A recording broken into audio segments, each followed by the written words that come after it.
बर्तन मांजते हुए ये समझ आ गया कि कुकर एक निहायती छिचोरा और वाहियात किस्म का बर्तन है भाई साहब। सीटी मारना इस छिचोरे पर सूट भी करता है। सारे बर्तन सराफत से साफ हो जाते हैं, लेकिन इनके तो अलग ही नखरे हैं।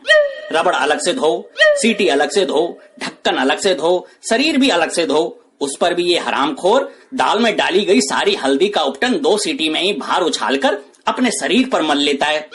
इसे न जाने कौन से फैशन परेड में जाना होता है। हल्दी का फेशियल करके उंगलियां दुख जाती हैं हल्दी छुटाते छुटाते। एक दामाद अपनी ससुराल में गया। वहां पर उसकी सास ने उसे सुबह और शाम साग ही साग खिलाया। 8वें दिन सासू माँ ने दामाद से पूछा, दामाद जी आज क्या खाए हो? दामाद बोला, ऐसा करो तुम तो खेती दिखाई दो, हम खुद ही चराए हैं। कौन कमबख्त कहता है कि लड़के सोचते कम हैं? एक बार लड़की मुस्कुरा कर तो देखे, शेरवानी से लेकर बच्चों के नाम तक सोच लेते हैं भाई साहब।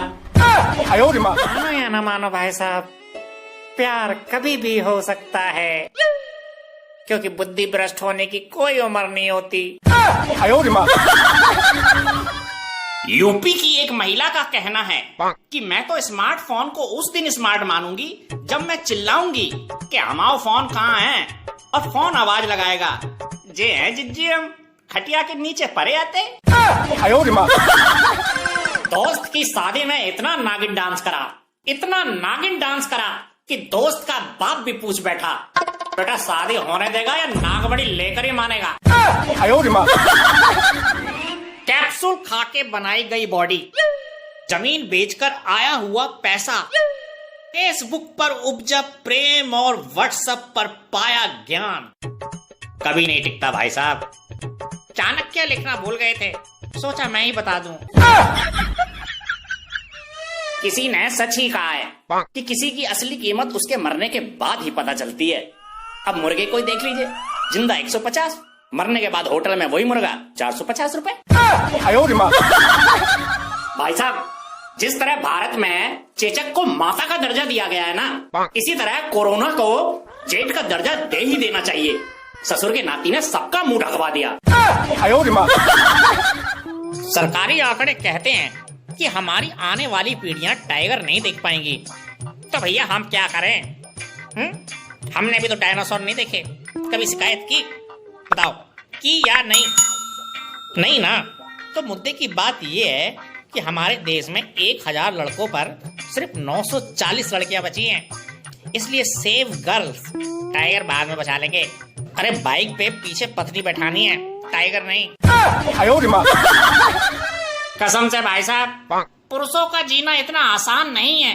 किसी की शादी में थोड़ा खुल के डांस क्या कर लो, मोहल्ले की औरतें तुरंत कहने लगती हैं, काय जिज्जी जेऊ पियन लगे का?